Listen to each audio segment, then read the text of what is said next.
น่าสงสารอ้ายท่านนี่เนาะพี่น้องเนาะก็คืออ้ายเพิ่นเป็นลูกกำพร้าคำพ้อยพี่น้องนะเพิ่นก็มาอยู่นำชาวบ้านชีวิตเพิ่นก็บ่ต่างกับน้องอาเบยเพิ่นเนาะพี่น้องเนาะก็เพิ่นก็คือนี่แหละลูกกำพร้าคำพ้อยกับพ่อแม่ตายเบิดพี่น้องเอ้ยเนาะพี่น้องพี่นุ่งก็บ่มีพี่น้องเอ้ยเนาะอาศัยอยู่นำชาวบ้านไปวันๆพี่น้องเนาะอาศัยเฮ็ดไร่เฮ็ดนาอยู่นำเพิ่น มื้อนี้ก็โศกหายของเพิ่นเนาะพี่น้องเป็นไข้พี่น้องเนาะทางทีมงานก็ได้รับข่าวแจ้งมาเนาะพี่น้องจากชาวบ้านเพิ่นก็คือคนที่เพิ่นมาอยู่น้ำนี่แหละเนาะพี่น้องเพิ่นเอามาเลี้ยงน้ำนี่แหละเพิ่นก็ได้ยินข่าวทางทีมงานเฮาพี่น้องเนาะบ้านเพิ่นก็บ่ใกล้พี่น้องเอ้ยอยู่กับแถวนี่แหละเมืองซนเนาะอยู่เขตใกล้จุดซุ้มนี่แหละพี่น้องเอ้ยห่างไกลกับประมาณ4-5 กิโลเนาะพี่น้องเนาะ ซึ่งเรื่องราวเพิ่นเป็นจังใดก็มีแต่ว่าเฮาไปรับชมรับฟังกันเลยเนาะพี่น้องเนาะว่าที่ไปที่มาเป็นจังใดสื่อจังใดเนาะพี่น้องเนาะไปซะพี่น้องบ่ว่าระยะห่างเดี๋ยวเฮาเข้าไปรับชมรับฟังเรื่องราวกันเลย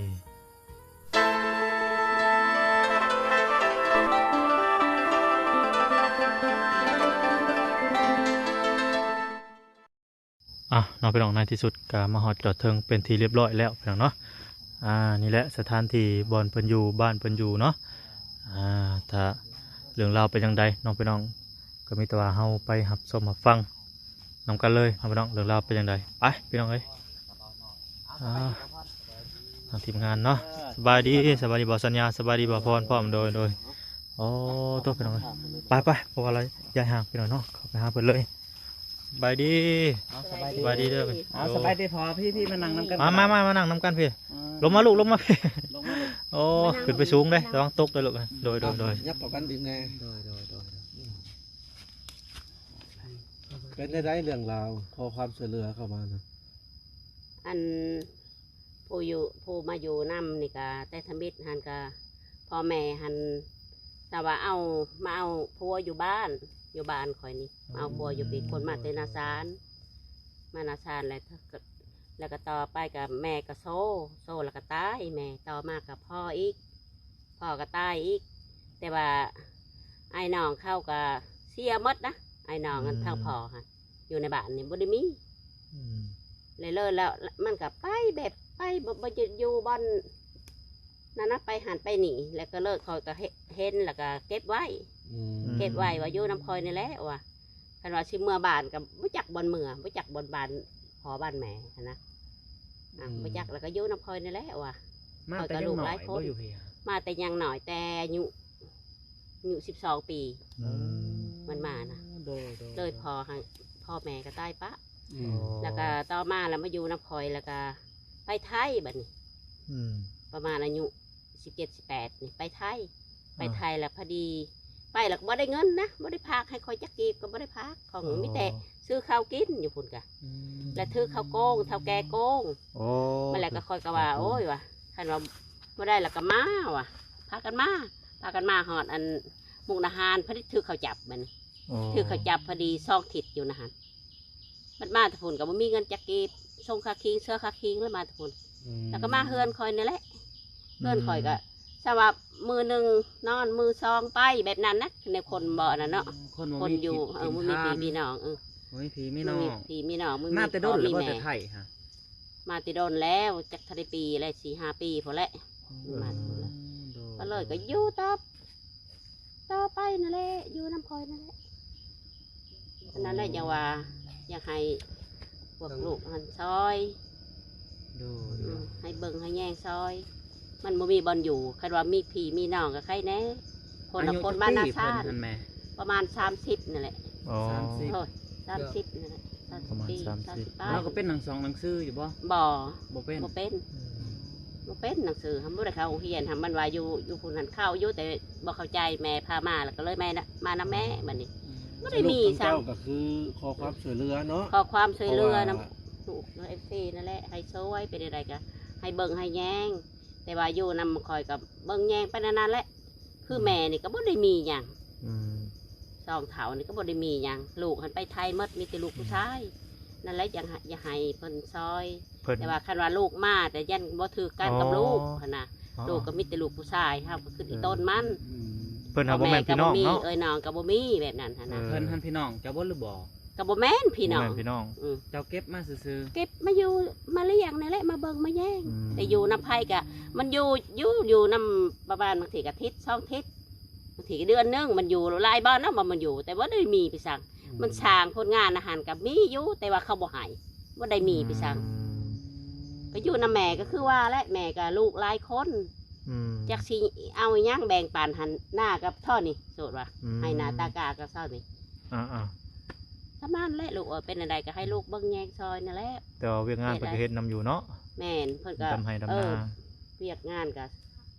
อาศัยมันหั่นแหละ ม เวลามันเฮ็ดมันก็เฮ็ด ๆ เวลาไปหากินมันก็ไปแบบนั้น เดือนนี้ หั่ เรา น อยู่บ่เดือนนี้ ฮะ เดือนนี้เราอยู่บ่ อยู่ อ๋อโดย ว่าสิไปใกล้ไปหาเงินหาคำก็บ่ได้ไปนะคอยบอกให้ไปว่าไปคันไปสิไปหาเงินหาคำก็ไปว่าอย่างว่าหาเงินซอกได้ก็ได้ส่วนตัวคอยว่า มันบ่ไป มันว่าคันบ่มีผู้เบิงผู้แยงคันคอยตายกันเน่าในนี่ก็ย่ามันจะว่าใบถิ่มกันมันว่าสุดวันเดียวแบบนั้นเฮากับปะปล่อยบ่ได้เฮ็ดได้สุดสงสารมัน เดี๋ยวไปเบิ่งโตของเพิ่นก่อนเนาะ โดย ว่าเป็นจังใดเนาะพี่น้องเพราะว่า โดย ทั้งแม่เพิ่นก็ได้เล่าให้ฟังคร่าวๆเบิ่งเนาะ แม่ โดย น อ่าไป ไปซะ ขอบใจหลาย เออ ลงนํกัน ตอนนี้เพิ่นอยู่ไส โอ้คนอยู่โต๊ะเพิ่นน่ะแล้ว โอ้ย บัดนอนก็นอนบัดบ่นอน เวลาฝนตกแห้งก็เข้าไปนอนตาราง โอ้ นอนเทิงเฮือนท่าน โดยไป ก็สบา โอ้ ย เอ้าบ่สบายนะ ไข่เลย เป็นไข้บ่ บ้านนี่ก็บ่ได้กินข้าว โอ้ นอนผู้เดียวคืนนี้ก็นอนผู้เดียว อืม ก่อนก็นอนบ้านนู่นแหละ กินยาแล้วบ่ กินแล้วยาหั่น กินแล้ว ยังเจ็บหัวมันว่าเจ็บหัวคือยาให้กินแล้ว สบายดีอ้าย สบายดีอ่ะสบายดี ลุกได้อยู่บ่ สบาย ๆนะฮะ ลุกได้อยู่บ่เออ ยาเลยจะเป็นหวัด อืม อ๋อสบายดีอ้าย สบายดีสบายดี สบายดี จะได้เป็นไข้จักมื้อแล้วนี่ฮะ วาน เมื่อวานนี่ โดน อ่ะท้องผ่ากับข้าว ใหญ่เจ้าเจ้า อืมอ๋อเป็นไข่นะพี่น้อง น้ำหอมจะบ่ได้ต้ม เนาะ เขากินนี่อยู่บ่นี่ฮะ เมื่อละเต้ได้เบิ้ล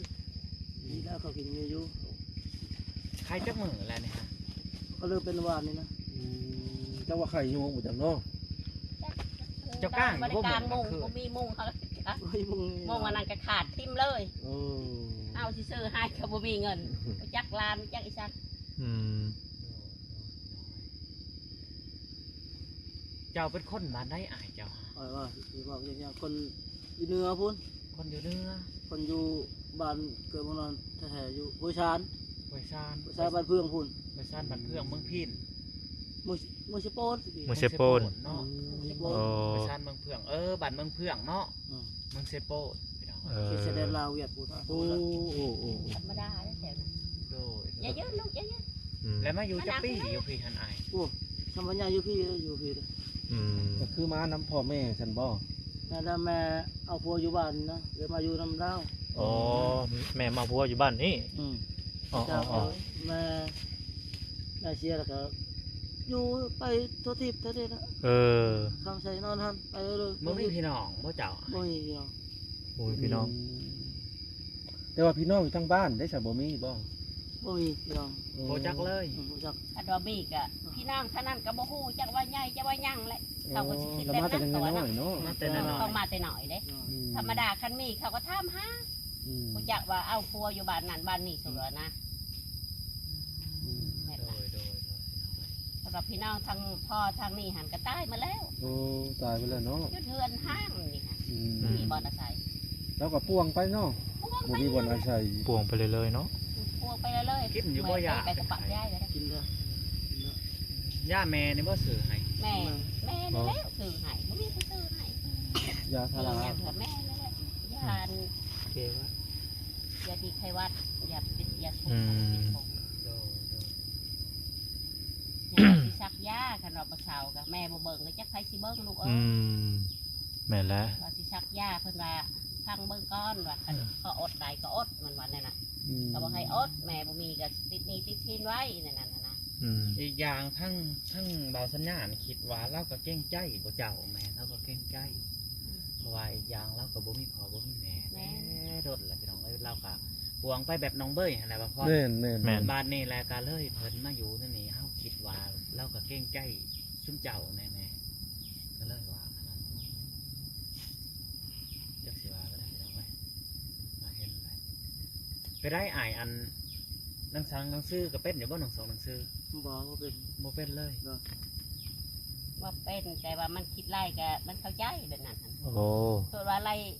อีหยังนี่มันคิดไล่ปั๊บๆเด้ว่าผู้เป็นนี่นะมันคิด บ่ ไล่ โอ้ เป็นเงินเป็นคำนะแต่ว่าหนังสือหันบ่เป็น อืม เห็นนะเรื่องหาอยู่หากินก็พอใส่ได้อยู่เห็นเรียนเห็นงานแบบนั้นน่ะนะแต่ว่าสิไปโลเลเฮซ่ากับบ่ได้ไป โอ้ เมื่อสันตินยาวบ่มีเนาะ บ่มี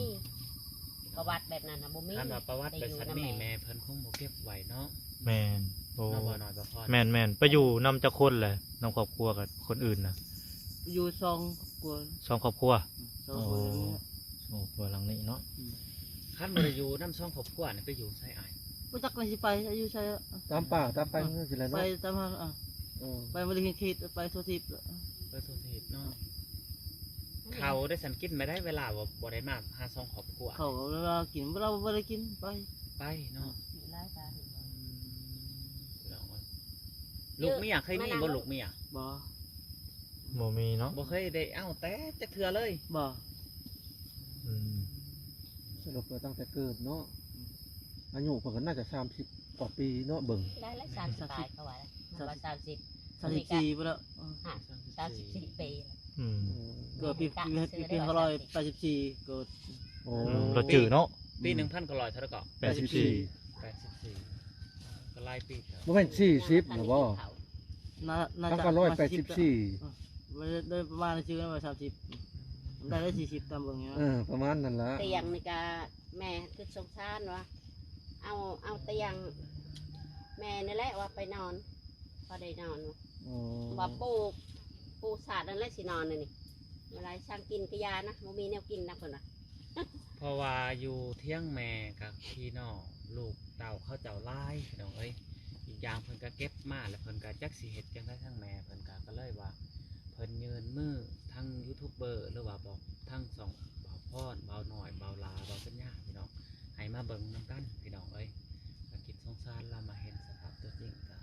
น้องสิเสือจังได๋เนาะเป็นไดเจ็บหัวแห้งบ่อายเด่นเด้อเจ็บในไสเป็นไข้ฮะ เจ็บหมดนะตามตัวนี่เจ็บหมด แบบหนัก ตากแดดตากฝนบ่หรือจังได ตากนั่นเลยเนาะ ไปตึกแห่ ไปตึกแห่ ตึก โอ้ แห่ แส่น้ำ ใช่น้ำมาตึก แส่น้ำหลาย ได้อยู่บ่ป่า บ่ได้เถียวบ่ได้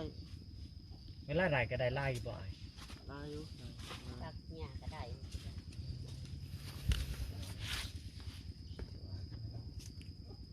แต่ ส่ง ว่า เสื เค อย ได้ เคย มีอยู่บ่ส่งเสือ เสียว ไป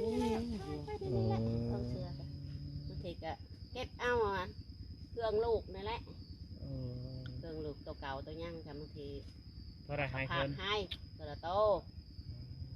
แบบนั้นแม่ก็บ่ได้ซื่อๆดอกอย่าเล่นอยู่นั่น คือว่าแหละคนอันเอาง่ายบ่มีบ่อนอยู่บ่อนเช่าเนาะบ่พอเนาะมันก็บ่มีเป็นธรรมดาพี่น้องเอ้ยหาบ่อนอยู่บ่มีอีกอย่างก็ดินดอนต้นหญ้าก็บ่มีบ่ บ่มีหยัง นี่ ของพ่อของแม่ตะกี้ก็บ่มีบ่ บ่ เดี๋ยวนี้เพิ่นเสียชีวิตแล้วก็แปลว่าเฮือนหนทางไปหมดเลย นั่น แต่จักปีเพิ่นเสียชีวิตหลายเลยบ่ โบราณหลายปีเติบแล้วนะ แต่เจ้ายังน้อย น้อย แสดงว่าพ่อแม่เชียร์เพิ่นแล้วก็บ่มีที่อยู่เนาะ แม่ แล้วก็ไปเรื่อยๆ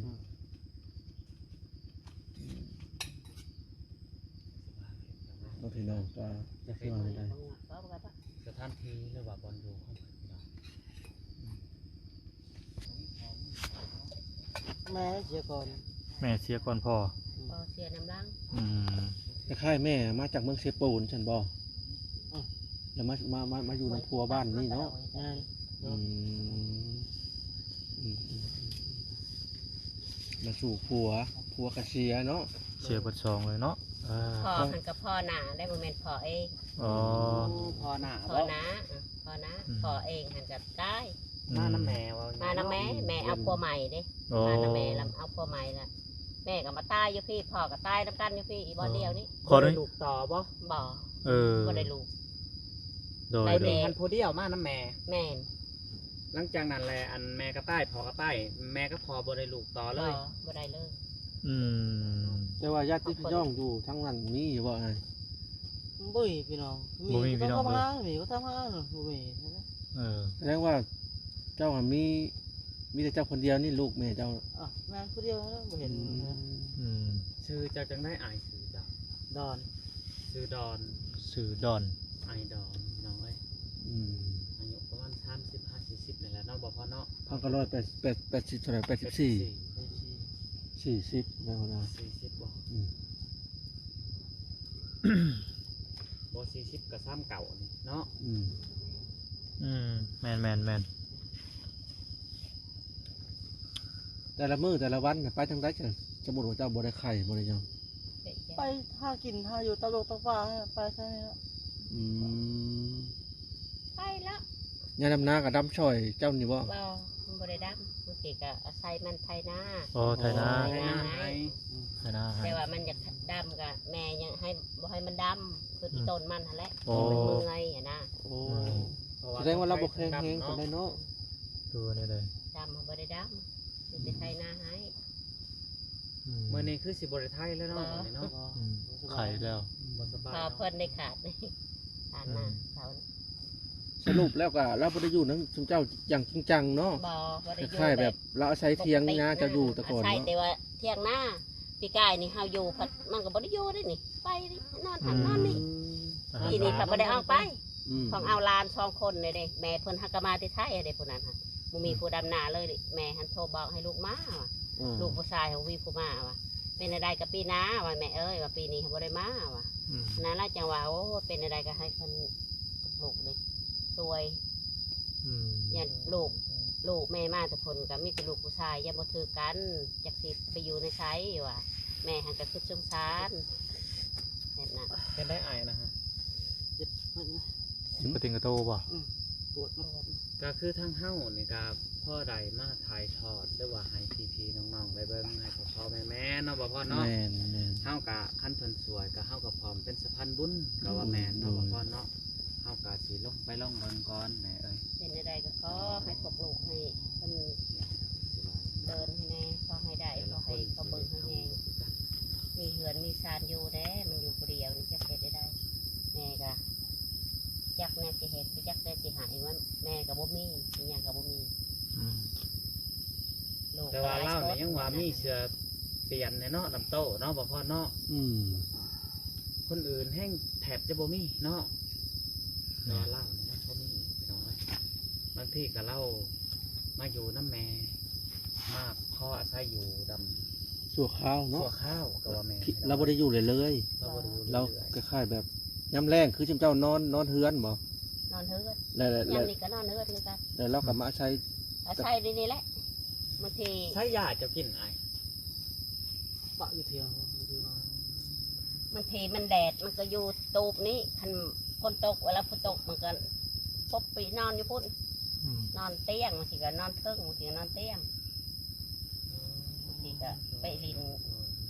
กันยามเห็ดปวกไอ้หยังออกก็ไปหาก้านหาเยื่องกลาง อื คืน ปวดเลยนั่งบ่ได้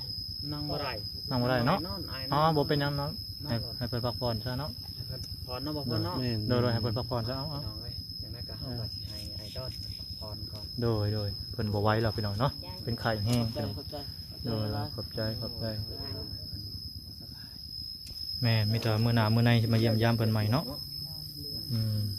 ถ้าแม่เพิ่นก็มีเวียกมื้อนี้พี่น้องเอ้ยนะ ซื้อยามาเพิ่ม แม่สิเข้าในบ้านนะ โดยสิเข้าไปเลยสิปะผู้เดียวกับลูกแล้วเขาอยู่โรงกาเขาก็ เขานี่ด้นบ่จังสิกลับมา จ จักสิได้กลับจากบ่เลยมือพันดอกมื้อนี้มันเข้าโฮมเด้ อ๋อ เข้าโฮมแบบเข้าครบงานได้มื้อนี้ค่ะ เออ เอาไผมาบัดนี้ เอาไผบ้าง แม่ บอก เออ บ่แม่นนั่งดอกเฮาอยากอันเอาเงินพากซื้อยาให้อายเพิ่นให้มาให้อายเพิ่นเด้อ ก็ได้อยู่ดอกแต่ว่าให้ขอเพิ่นมือซื้อแล้วก็เอามาส่งให้คันว่านั่นก็สิซักยา อืม คันว่ากินยายังบ่ถอยแล้วก็สิซักอ้าวบัดนี้ ก็คือทั้งเจ้านะให้เพิ่นกินยาแบบแพ็คที่ยาพารานี่บ่ แม่นยาเป็นเม็ดเลย อย่าซุ่ม อย่าซุ่ม รวมยาดีวัด ยาแบ ยา บ ชุมยาดีวั ยา ด ดีไขหวัดนี่แหละมันอยากคันว่ามีผีมีน้องยังว่ามันเป็นไข้แบบนี้ยังว่าให้ไอ้น้องมาเบิ้งเอาไปแล้วก็แล้ว อืม จะตัวจะได้พี่น้องเลยตอนนี้ ตอนนั้นเฮาก็ว่า ถ้า ถ้าเจ้ามีพี่มีน้องเจ้ากับแม่ก็มาแต่อย่างหน่อย อืม จักมีพี่น้องจักบอกเฮาก็บ่